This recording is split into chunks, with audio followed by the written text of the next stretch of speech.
Welcome back, dear students. Myself Reshma Kapoor from Jaipur City College, lecturer in Botany, Student Science Pedagogy में आज हम discuss करेंगे AIIMS and objectives को, यानी लक्ष्य व उद्देश्य को। एक कॉमन टॉपिक है, चाहे आप रीट लेवल 1 की प्रिपरेशन करो, रीट लेवल 2 के लिए पढ़ रहे हो, आप बीएड के स्टूडेंट हो, सीटेट की तैयारी कर रहे हो, किसी भी सब्जेक्ट से हो, पैडागॉजी का ये एक इम्पॉर्टेंट भाग होता है। लक्ष्य पता होना चाहिए, उद्देश्य पता होना चाहिए। जीवन को जीने के लिए भी हमें लक्ष्य पता होना चाहिए, हमारे उद्देश्य निर्धारित होने चाहिए। तो उद्देश्य क्या है? उद्देश्य को जानने से पहले हमें पता होना चाहिए लक्ष्य क्या होते हैं। उद्देश्य, जिसको इंग्लिश में हम ऑब्जेक्टिव्स कहते हैं, एंड लक्ष्य होते एम्स। सामान्य बोलचाल की भाषा में हम लक्ष्य उद्देश्य को एज ए सिनोनिम यूज करते हैं, पर्यायवाची माना जाता है, लेकिन वास्तव में दोनों अलग होते हैं। एम जो होते हैं, एम का मतलब है what to hope you achieve, आप क्या प्राप्त करना चाहते हो, क्या प्राप्त करना है, ठीक है, क्या प्राप्त करना है, ये तो है आपका लक्ष्य।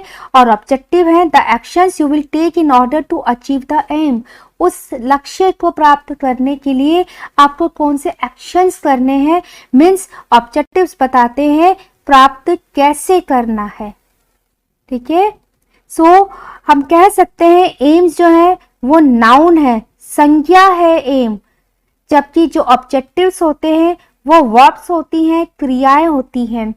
तो ऑब्जेक्टिव्स जो होते हैं, हमारे उद्देश्य जो होते हैं, हम उनको डिफाइन कर सकते हैं। हम बता सकते हैं कि हमें ये काम करना है, तो हम उनको डिफाइन कर सकते हैं, हम उनको मेजर कर सकते हैं, उनसे कुछ आउटकम्स निकल कर आते हैं।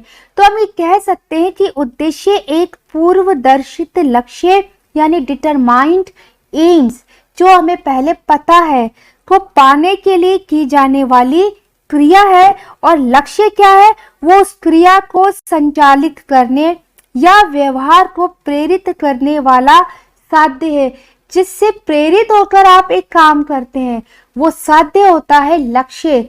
और उद्देश्य होते हैं एक साधन जिससे आप अपने लक्ष्य को प्राप्त करेंगे। जैसे आपको सिटी ए से सिटी बी में पहुंचना है, तो सिटी बी हो जाता है साध्य। और कैसे पहुंचेंगे?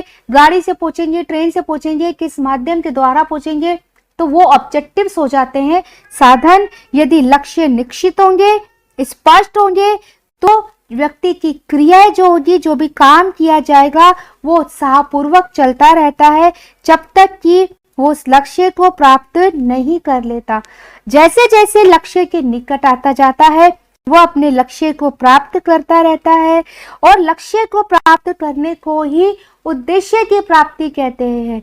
उद्देश्य की प्राप्ति हो गई, ये कैसे पता लगता है? जब हम एक लक्ष्य तक पहुंच जाते हैं, तब हमारे को ये क्लियर होता है कि उद्देश्य की प्राप्ति हो गई है। बहुत ही इंपॉर्टेंट लाइन है कि लक्ष्य की प्राप्ति ही उद्देश्य की प्राप्ति है। आपसे पूछा जाए आप कैसे नाप सकते हैं कि आपने उद्देश्य को प्राप्त कर लिया? यदि आपने एक लक्ष्य को प्राप्त कर लिया, यदि आप अपने लक्ष्य के निकट पहुंच गए, तो आप माप सकते हैं कि आपने उद्देश्य की प्राप्ति कर ली है। जैसे एक बच्चे का उद्देश्य है डॉक्टर बनना, तो ये एम है। इस एम को पूरा करने के लिए उसको कई ऑब्जेक्टिव्स डिसाइड करते हैं, कई ऑब्जेक्टिव्स दिए जाते हैं और उनको उन्हें करना पड़ता है। जैसा पहला ऑब्जेक्टिव होता है 11th-12th करना साइंस बायोलॉजी से। दूसरा ऑब्जेक्टिव होता है नीट की प्रिपरेशन करना। तीसरा ऑब्जेक्टिव होता है नीट को क्वालिफाई करना। 4th ऑब्जेक्टिव होता है एमबीबीएस करना, एमबीबीएस में एडमिशन लेना। 5th ऑब्जेक्टिव होता है एमबीबीएस की स्टडी कंप्लीट करना, एंड देन वो डॉक्टर बनने की एम को पाता है। तो इस लक्ष्य को प्राप्त करेगा, अगर वो इस लक्ष्य को प्राप्त कर जाता है, तो मीन्स इन उद्देश्यों की प्राप्ति हो गई, तभी वो इन लक्ष्य को प्राप्त कर सका है।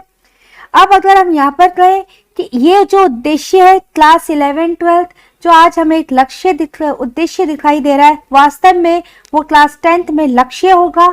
अगर हमने 11-12 बच्चे ने कर लिया है, तब वो नीट की प्रिपरेशन करने के लक्ष्य तक पहुंचता है। मीन्स इस की प्राप्ति होने पर, इस उद्देश्य की प्राप्ति होने पर ही वो इस यहाँ तक पहुंच पाता है। और अगर वो यहाँ से यहाँ तक पहुंचता है, नीट को क्वालिफाई करने के लिए वो पूरी प्रिपरेशन कर लेता है, नीट क्वालिफाई कर जाता है, तब हम कहते हैं उसने उद्देश्य की प्राप्ति कर ली, अर्थात उसने सही दिशा में अपनी तैयारी की है। नीट क्वालिफाई करने के बाद वो एमबीबीएस में एडमिशन लेता है, फिर एमबीबीएस की पूरी पढ़ाई करता है। तो एमबीबीएस में एडमिशन लेता है, एमबीबीएस की पढ़ाई करता है, इट मीन्स उसने इन उद्देश्यों की प्राप्ति करी है, तभी उसने एमबीबीएस का एडमिशन लिया है।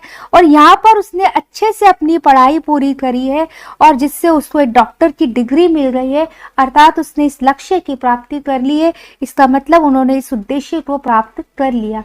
तो इस तरह से हम कह सकते हैं कि लक्ष्य और उद्देश्य की प्राप्ति आपस में इंटरमिक्स हो जाती है। जैसे सपोज यहाँ पर डॉक्टर बनना लक्ष्य है, ये है ऑब्जेक्टिव्स। तो यहाँ पर एक ऑब्जेक्टिव क्लास 11-12 है, तो ये तो ऑब्जेक्टिव नीट क्लियर करना एक ऐसा लक्ष्य हो जाता है, एक ऐसा उद्देश्य हो जाता है जिसकी प्राप्ति होने पर, जिसको प्राप्त करने के बाद ही वो इस लक्ष्य तक पहुंचेगा।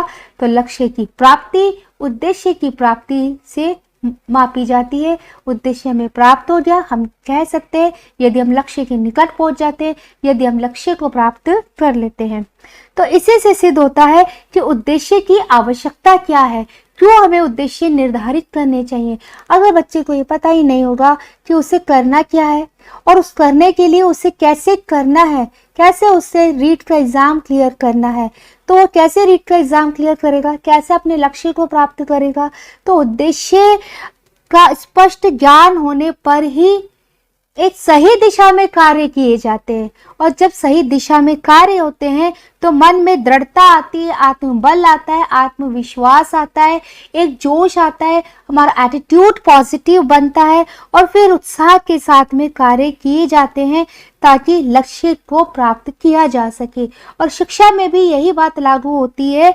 उद्देश्य ही हमें शिक्षण पद्धतियों की प्रयोग करने और साधनों का फिर चयन करने, उचित पाठ्यक्रम की रचना करने और परिस्थितियों के अनुसार शिक्षा की व्यवस्था करने में सहायता करते हैं। उद्देश्य निर्धारित करके ही हम शिक्षा के लक्ष्य को प्राप्त कर सकते हैं। और इसी पर्पस से जो शिक्षा होती है वो कौन सी शिक्षण पद्धतियां काम में ली जाएंगी लक्ष्य को प्राप्त करने के लिए, उन शिक्षण पद्धतियों के लिए कौन से साधन चाहिए, कैसे उनका चयन किया जाएगा, इसके हिसाब से फिर पाठ्य रचना की जाती है और परिस्थितियों को देखते हुए पूरी शिक्षा नीति तैयार की जाती है। तो ये चीज़ें करने के लिए उद्देश्य होते हैं, उद्देश्य हमें सहायता करते हैं और तभी व्यक्ति और समाज दोनों का विकास होता है, दोनों विकास की ओर अग्रसर होते हैं। तो हम कह सकते हैं कि उद्देश्य के ज्ञान के बिना शिक्षक उस नाविक के समान है। यहाँ शिक्षक की तुलना नाविक से की है, एक ऐसा नाविक जिसे अपने लक्ष्य का ज्ञान नहीं है, अर्थात उसे नहीं पता कि अपने स्टूडेंट्स को कैसी शिक्षा देनी है, क्यों शिक्षा देनी है, किस तरह की शिक्षा देनी है। और उसके विद्यार्थी उस पतवार विहीन नौका के समान है। यहाँ विद्यार्थी को पतवार विहीन नौका माना गया है, जिसको शिक्षक ने, जिसको नाविक ने लहरों की थपेड़ों पर छोड़ दिया है, वो लहरों की थपेड़े खाता हुआ स्वतः ही अपने आप किसी न किसी किनारे पर पहुंच जाएगा। तो उद्देश्य का ज्ञान होना, उद्देश्य निर्धारित होना, उद्देश्यों का स्पष्ट होना अत्यंत आवश्यक है, तभी किसी भी लक्ष्य को प्राप्त किया जा सकता है। इसी से हमारे उद्देश्य का महत्व क्लियर हो जाता है कि मानव जीवन के प्रत्येक पक्ष, जीवन की प्रत्येक क्रिया, इनको सफल बनाने के लिए उद्देश्य महत्व होते हैं। बिना उद्देश्य के हम जीवन के किसी भी क्षेत्र में सफल नहीं हो सकते। शिक्षा में भी यही बात सत्य है, यही बात लागू होती है, क्योंकि बालक और प्रगतिशील व विकसित समाज की आवश्यकताओं और आदर्शों के बीच में एक गहरी खाई है। लक्ष्य स्थापित कर दिया गया कि समाज में ये आदर्श स्थापित हो, समाज विकास करे, समाज देश का विकास हो, हम विकासशील रहें, लेकिन वो कैसे करना है, इन लक्ष्य को प्राप्त कैसे करना है। तो इसके लिए बालक और लक्ष्य को प्राप्त करने के बीच में क्या है, खाई है। उसको नहीं पता आदर्श क्या होते हैं, आदर्श कैसे स्थापित किए जाते हैं, आदर्शों को प्राप्त कैसे करना है। तो इस खाई को पाटने का जो काम करती है वो केवल शिक्षा कर सकती है। तो शिक्षा एक साधन है जिससे किसी उद्देश्य के अनुसार समाज की बदलती हुई आवश्यकताओं और आदर्शों को दृष्टि में रखते हुए, बहुत ही इंपॉर्टेंट है, समाज की आवश्यकताएं जो बदलती हुई होती हैं, काल समय परिस्थिति के अनुसार हमारी आवश्यकताएं बदलती है और आदर्श जो स्थापित किए जाते हैं ताकि विकास निरंतर चलता रहे। तो बालक की मूल प्रवृत्तियों का विकास इस प्रकार से कर सकते हैं कि व्यक्ति समाज दोनों ही विकसित हो। इसीलिए नर्सरी, प्राइमरी, माध्यमिक, उच्च स्तर, सामान्य, व्यवसायिक, तकनीकी और प्रौढ़ शिक्षा आदि सभी शिक्षण के उद्देश्य अलग अलग होते हैं, उद्देश्य स्पष्ट होते हैं, उद्देश्य निर्धारित किए जाते हैं ताकि शिक्षा के लक्ष्य को प्राप्त किया जा सके।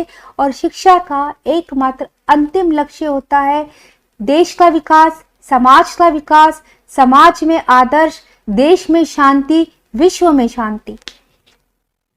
जीवन में हमें उद्देश्य कैसे बनाने चाहिए। हम लक्ष्य बना लेते हैं कि मुझे ये करना है, मुझे कॉलेज लेक्चरर बनना है, या मुझे बिजनेस करना है, या मुझे कुछ भी करना है, ये चीज़ हमें प्राप्त करनी है, आज से 10 साल बाद मुझे ये चीज़ प्राप्त करनी है, मैं अपने आप को वहाँ देखना चाहता हूँ। तो ये लक्ष्य तो हम बना लेते हैं, लेकिन उस लक्ष्य को बनाने के बाद हमारे उद्देश्य कैसे होने चाहिए, हमें किस तरह के काम करने चाहिए, कैसे एक्शंस लेने चाहिए।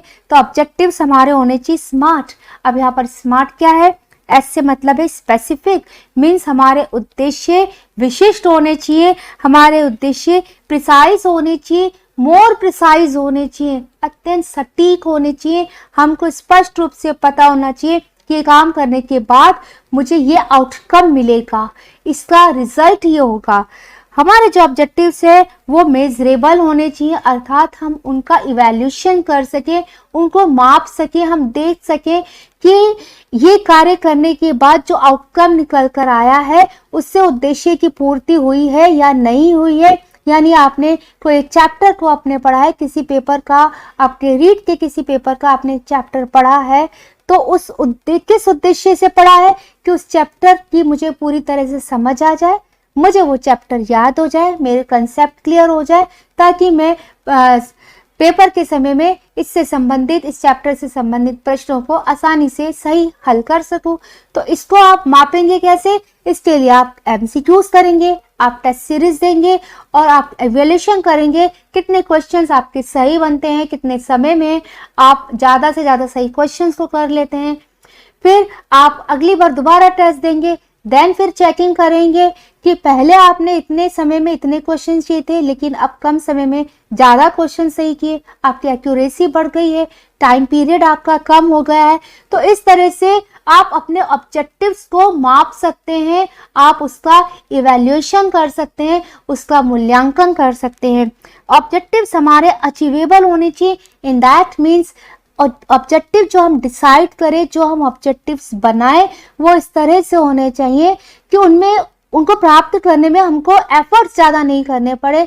इन दैट मीन ऐसा नहीं हो कि एक बार में आपने बहुत जटिल एक बहुत बड़ा उद्देश्य बना दिया, उसको प्राप्त करने के लिए बहुत एफर्ट करना पड़ रहा है और जब उसकी प्राप्ति नहीं होती है ना, तो क्या होता है, हमारे अंदर हमारा विश्वास चला जाता है, कॉन्फिडेंस लेवल हमारा डाउन हो जाता है, नेगेटिविटी आ जाती है और हमको लगता है कि नहीं ये तो मुझसे नहीं होगा, या ये मुझे नहीं आता, ये मुझे समझ में नहीं आएगा, या ये तो मैं कर ही नहीं सकता। तो इस तरह की जो नेगेटिव एटीट्यूड है वो हमारा बढ़ता जाता है और जब ये नेगेटिव एटीट्यूड बढ़ता है तो हमारे ऑब्जेक्टिव्स पूरे नहीं हो पाते और ऑब्जेक्टिव्स पूरे नहीं आते तो हम हताश हो जाते हैं, निराश हो जाते हैं और लक्ष्य तक नहीं पहुंच पाते। इसीलिए हमारे उद्देश्य ऐसे होने चाहिए जो छोटे छोटे हो, सरल हो। पहले आप सरल उद्देश्य बनाइए। जो क्लास 9, 10th को पढ़ाया जाता है वो क्लास 7th, 8th को नहीं पढ़ाया जाता। 11th, 12th का जो स्तर होता है वो 9th, 10th से अधिक उच्च होता है। तो इस तरह से उद्देश्य के जो है वो अचीवेबल हो जाते हैं। मीन्स आप सरल उद्देश्य बनाइए, छोटे छोटे उद्देश्य बनाइए एंड देन उनको प्राप्त करें। जब आप स्टेप बाय स्टेप एक एक उद्देश्य को प्राप्त करते हैं तो आपके अंदर एक सकारात्मकता आती है, आपका एटीट्यूड पॉजिटिव होता है। आप जो है अधिक उत्साह के साथ में, अधिक एफर्ट्स के साथ में अच्छे से उस कार्य को आगे भी करते हैं। उद्देश्य या ऑब्जेक्टिव्स आपके रियलिस्टिक होने चाहिए। दैट मीन्स जो ऑब्जेक्टिव्स हैं वो व्यवहारिक होने चाहिए, प्रैक्टिकल होने चाहिए। आपको स्पष्ट रूप से पता होना चाहिए कि मुझे ये काम करना है तो इसके लिए मुझे कितना टाइम देना पड़ेगा, कितना मनी लगाना पड़ेगा, या मुझे कितनी मनी की रिक्वायरमेंट है, या मेरे अंदर कौन से स्किल्स होने चाहिए इस उद्देश्य की प्राप्ति के लिए, मैं अपने अंदर कौन से स्किल डेवलप करूं। तो कहने का मतलब ये है कि ऑब्जेक्टिव्स ऐसे होने चाहिए जो हमारे रिसोर्सेज के अंदर आते हों, जिनके पूर्ण प्राप्त करने के लिए हमारे पास पर्याप्त रूप से संसाधन हो, हम उसकी व्यवस्था कर सकते हो। नेक्स्ट, बहुत ही इंपॉर्टेंट, ऑब्जेक्टिव्स टाइम कंस्ट्रेंट होने चाहिए। In that means time restricted होने चाहिए। पता होना चाहिए कि इस उद्देश्य की प्राप्ति इतने ही समय में करनी है। मीन्स टाइम रेस्ट्रिक्ट कर दिया जाता है कि इस समय अवधि के अंदर मुझे इस उद्देश्य को पूरा कर लेना है। मतलब एक दिन के अंदर मुझे अपने सिलेबस के इन 2 चैप्टर्स को कंप्लीट कर लेना है, इसके एमसीक्यूज को सॉल्व कर लेना है। तो ये हो जाता है टाइम को रेस्ट्रिक्ट कर देना। तो उद्देश्य प्राप्ति इतने समय में हो जानी चाहिए, ये क्लैरिटी होनी चाहिए। तो इस तरह से जब हम स्मार्ट वर्क करते हैं तब हम बहुत ही आसानी से और बहुत अच्छे तरीके से अपने लक्ष्य को प्राप्त करते हैं।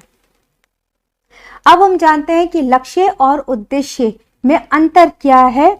लक्ष्य का क्षेत्र व्यापक है, एक बड़े क्षेत्र में सीमित आते हैं लक्ष्य। जैसे डॉक्टर बनना है, डॉक्टर बनने के बाद आपको अपना हॉस्पिटल खोलना है, या फिर हॉस्पिटल खोलने के बाद आपको एक नई रिसर्च लाइन में जाना है, जो भी है। तो उद्देश्य जो है वो सीमित क्षेत्र में हो गए, जबकि लक्ष्य व्यापक क्षेत्र में हो गए। उद्देश्य आपको डॉक्टर बनने के लिए आपने एक पर्पस लिया, क्लास 11 12 पूरी करनी, वो आपने प्राप्त कर लिया। ये आपको नीट करना है या आपको एमबीबीएस करना है, तो उद्देश्य का क्षेत्र सीमित हो गया, लेकिन लक्ष्य एक बड़े क्षेत्र में फैले हुए हैं।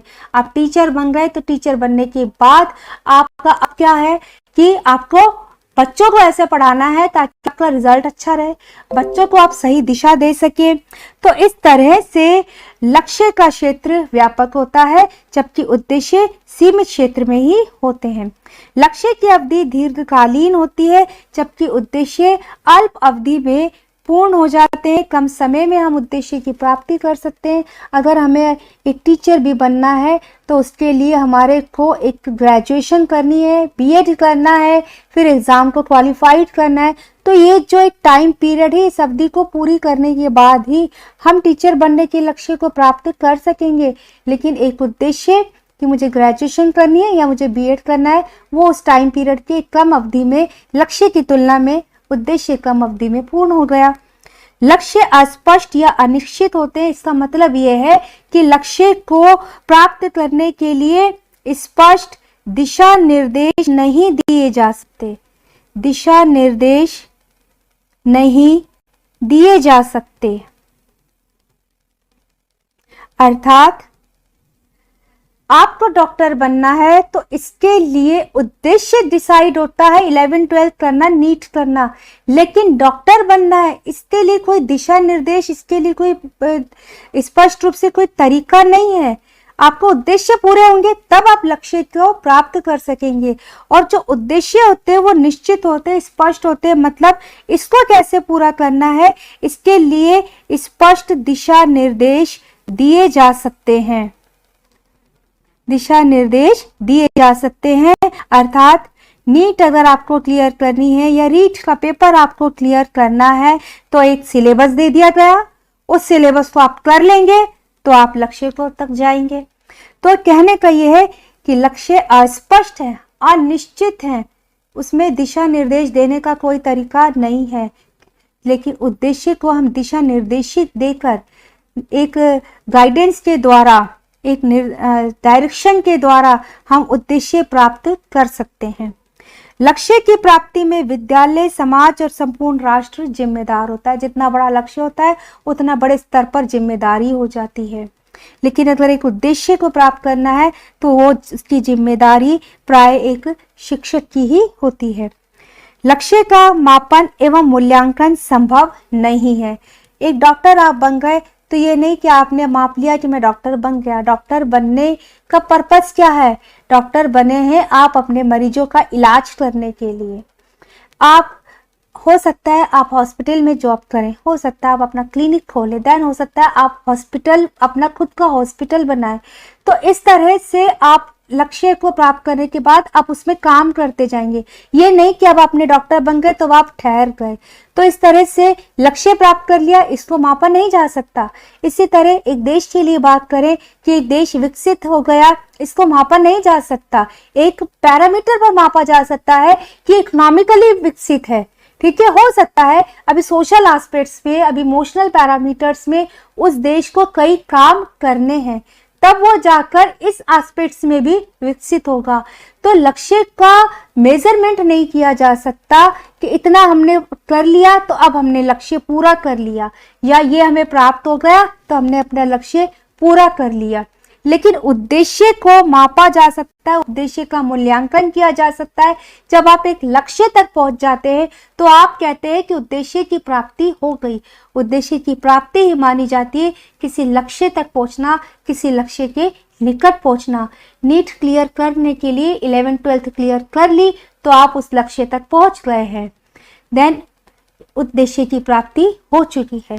इसी तरह जो लक्ष्य होते हैं उनका संबंध शिक्षा से होता है, भविष्य से होता है। जो भी शिक्षा दी जाती है जिसका अंतिम लक्ष्य व्यक्तित्व का विकास करना है, समाज में आदर्श मूल्य स्थापित करना है, वो निर्धारित करते हैं उस बच्चे के भविष्य को, समाज के भविष्य को और देश के भविष्य को। लेकिन जो उद्देश्य होते हैं वो शिक्षा में ही आ जाते हैं और वो शिक्षण से संबंधित होते हैं। इनका संबंध किसी विशेष प्रकरण से ही होता है, अर्थात किसी एक विशेष घटना, किसी एक विशेष परिस्थिति से होता है उद्देश्य।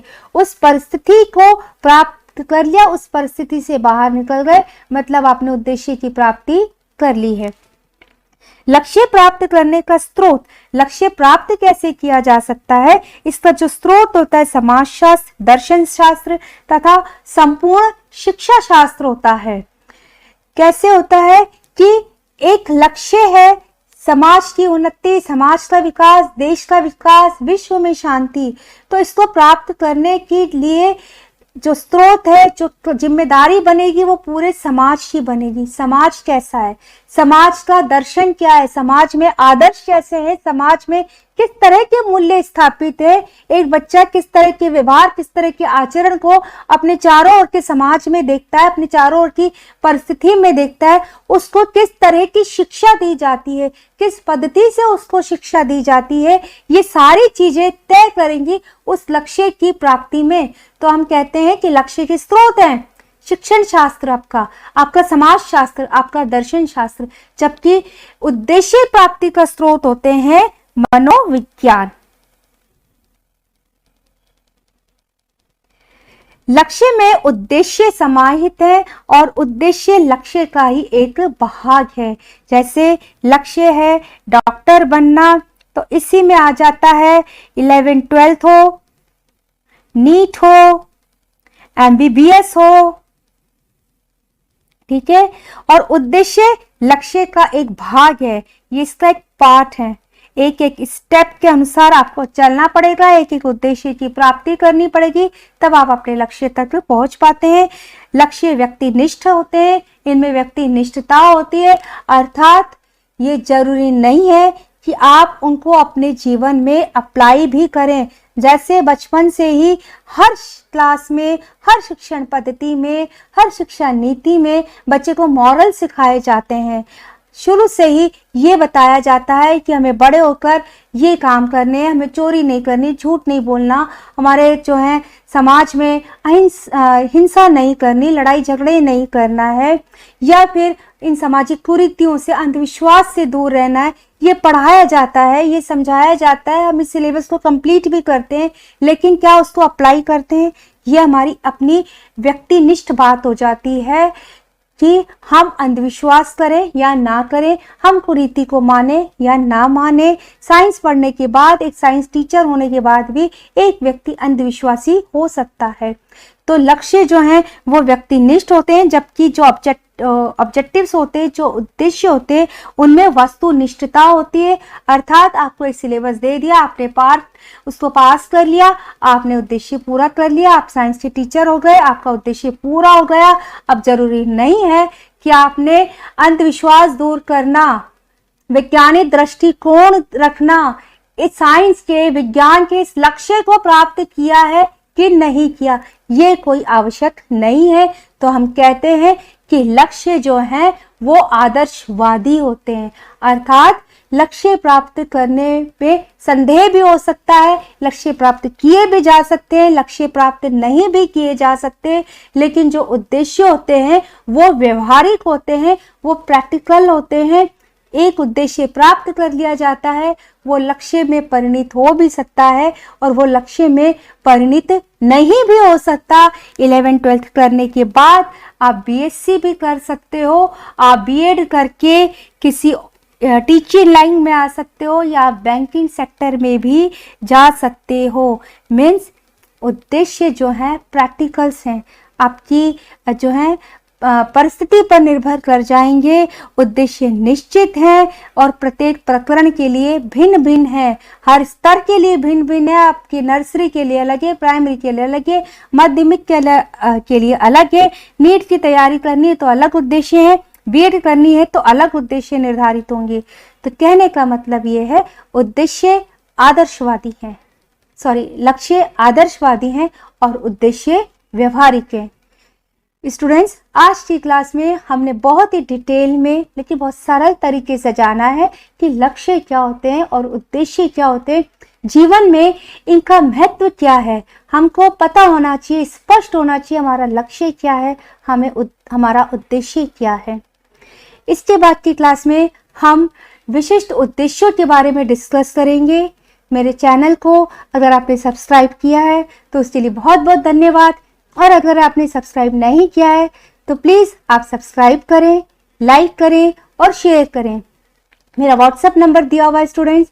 यदि आपको विज्ञान से संबंधित साइकोलॉजी के लिए, पैडागॉजी के लिए किसी ई कंटेंट की नीड है तो उससे रिगार्डिंग आप मुझे मैसेज कर सकते हैं। आप personal counselling and professional counselling के लिए, करियर काउंसलिंग के लिए भी मुझसे संपर्क कर सकते हैं। Thank you student.